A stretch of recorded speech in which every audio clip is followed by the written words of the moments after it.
कहते हैं कि जिंदगी खिलती भी उसी के साथ है जो खिलाड़ी बेहतरीन होता है। दर्द सबके एक से हैं मगर हौसले सबके अलग अलग हैं। कोई हताश होकर बिखर जाता है तो कोई संघर्ष करके निखर जाता है। दोस्त, अगर तेरी भी जिंदगी में संकट के बादल छाए हैं और लग रहा है कि तुम्हारी जिंदगी के साथ कोई खिलवाड़ कर रहा है, तो याद रखना तुम कोई मामूली इंसान नहीं हो, क्योंकि तुम्हारी काबिलियत इतनी महान है कि इस खेल के लिए खुद ऊपर वाले ने तुम्हें चुना है। अब यह तुम्हारी जिम्मेदारी है कि तुम इस खेल को किस लिहाज से देखते हो और इसे खेलते हो। यह खेल बड़ा निराला है क्योंकि इसमें तुम्हें कोई हराने वाला नहीं होता है। यहाँ तुम्हारी हार भी तभी होती है जब तुम खुद से स्वीकारते हो। अगर तुम हार नहीं मानते और संघर्ष करते रहते हो तो आज नहीं तो कल यहाँ कामयाबी आपके कदम जरूर चूमती है। अगर विश्वास नहीं होता तो आज जो रियल लाइफ स्टोरी मैं आपको सुनाने वाला हूँ, इसे ध्यान से सुनना, क्योंकि इसे सुनकर आपको सिर्फ विश्वास ही नहीं होगा, आपका खून खौल जाएगा कुछ कर गुजरने के लिए।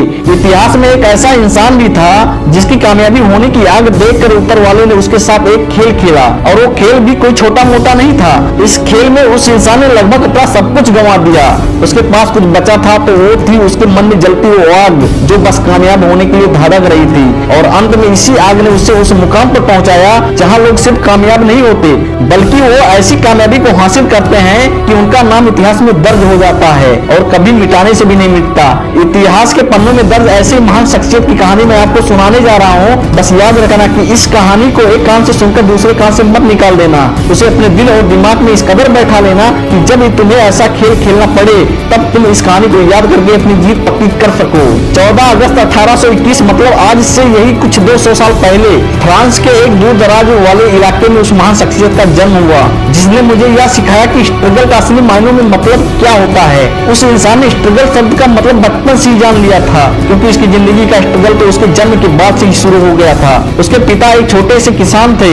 जब वो 10 साल का था तब उसकी माँ ने दुनिया को अलविदा कह दिया। माँ के मरने के बाद उसके पिता ने दूसरी शादी कर ली और ये शादी उसके लिए बहुत बड़ी आफत ले आई, क्योंकि उसकी जो सौतेली माँ थी वो उसके साथ वैसा ही व्यवहार करती थी जैसा हमें 90s की फिल्मों में दिखाया जाता था। जैसे सौतेली माँ बेटों के साथ बड़े बड़े जुल्म करती है। खुद ही सोचो यार, जो हम फिल्मों में देखते हैं उस तरह का एक्सपीरियंस उसने अपनी लाइफ में महसूस किया था। उसकी सौतेली माँ उसके ऊपर उतना जुल्म करती थी कि उसका किसी भी काम में मन नहीं लगता था। उस समय फ्रांस के साथ पूरे यूरोप में इंडस्ट्रियल रेवोल्यूशन अपने पीक पर था, इसलिए वहां की सिटीज में स्किल वर्क सीखने की और करने की कोई कमी नहीं थी। इसलिए उसने सिर्फ 13 साल की उम्र में अपने घर को अलविदा कह दिया और पेरिस की ओर रवाना हो गया। उसके गांव से पेरिस लगभग 500 किलोमीटर की दूरी पर था। उसके पास इतने पैसे भी नहीं थे कि वो किसी गाड़ी से पेरिस पहुंच सकता था, इसलिए उसने 500 किलोमीटर का सफर पैदल चलकर पार किया। उसको यह डिस्टेंस चल के पार करने में 2 साल का समय लगा। इन 2 सालों के सफर में उसने अपने पेट को संभाले रखने के लिए कई जगह काम किया। जहां सिर ढकने के लिए जगह मिली उसने वहां रातें काटी। लेकिन 13 साल की उम्र में शुरू हुआ यह सफर 15 साल का होने के बाद खत्म हुआ। सोच रहे हो उस इंसान को अपने सपने के प्रति डेडिकेशन कितना विशाल रहा होगा, लेकिन उसकी लाइफ की असली जर्नी तो यहाँ से शुरू हुई। जैसे ही यह पेरिस पहुंचा, यहाँ उसके लिए सब नया था। वो जिस इलाके में था और जिस जगह खड़ा था वो बिल्कुल ही अलग थी।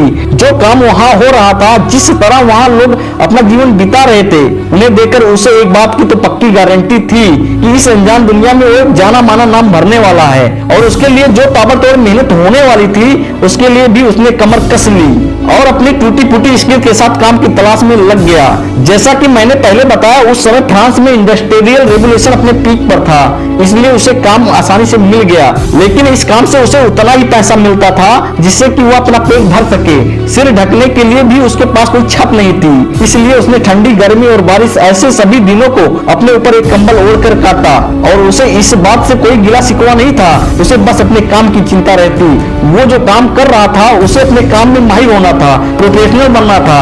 इसी कारण बस उसने उतने ही पैसों में संतोष कर लिया। वो कहते हैं ना दोस्त कि जब तक कुल्हाड़ी को पत्थर पर घिसा नहीं जाता है तब तक उसे धार नहीं आती है, और जब तक उसे धार नहीं आएगी वो कुल्हाड़ी कहने के लायक नहीं होती है। उसने भी खुद को कुल्हाड़ी मानकर काम में झोंक दिया।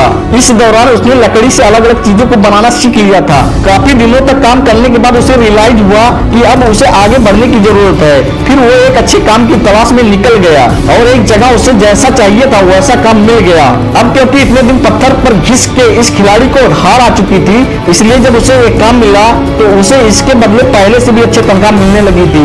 वो अपने काम में इतना माहिर हो चुका था कि जिस कलाकारी से वो लकड़ी और लेदर की चीजें बनाता था, उसे देखकर उसका मालिक भी उससे काफी इंप्रेस हो गया।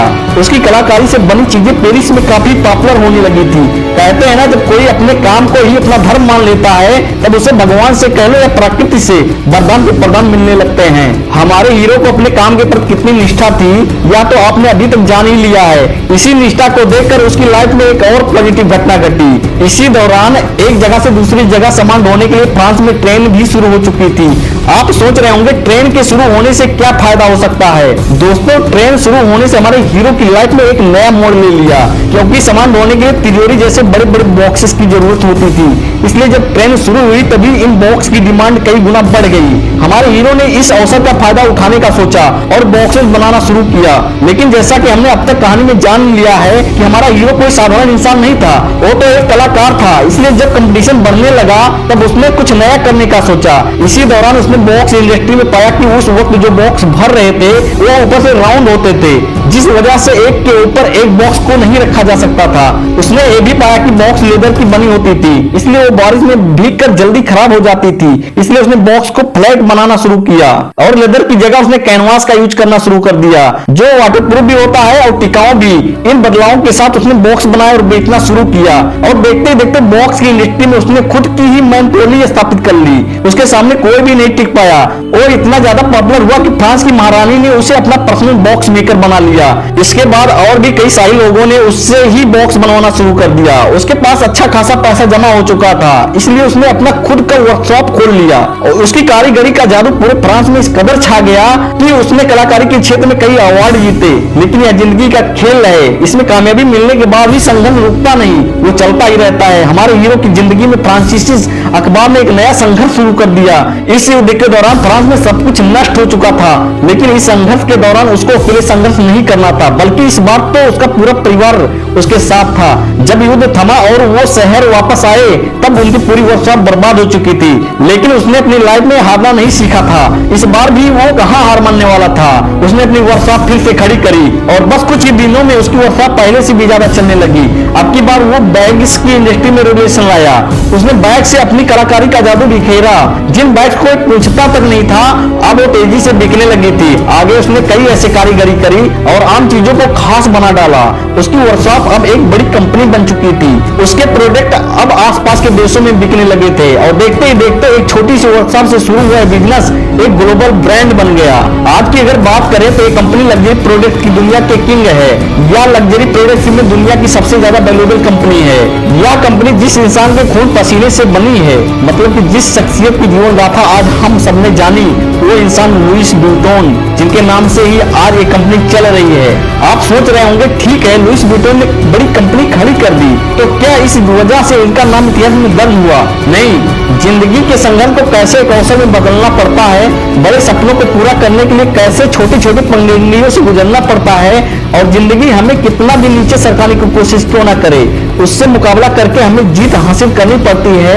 ये संदेश देने की वजह से लुइस व्युइटन का नाम इतिहास के पन्नों में दर्ज है। दोस्तों, मुझे या तो नहीं पता कि आपके जीवन में क्या चल रहा है, आपके जीवन का सारांश क्या है, लेकिन आप जिंदगी के किसी भी मोड़ पर हो, ये कहानी सबको एक बात जरूर सिखाती है कि संघर्षों को डट के सामना करना चाहिए। दोस्तों, कहानी सुनकर अगर आपके मन में कुछ हलचल हुई हो तो इस वीडियो को जितना हो सके शेयर कीजिए और आप अपनी जिंदगी में क्या हासिल करना चाहते हैं कमेंट करके जरूर बताएं। बाकी आगे भी इसी तरह के मोटिवेशनल वीडियो सबसे पहले देखने के लिए इस मोटिवेशनल 80 मोटिवेशन को जरूर सब्सक्राइब करें। फिर मिलते हैं अगली वीडियो में। जय हिंद, वंदे मातरम।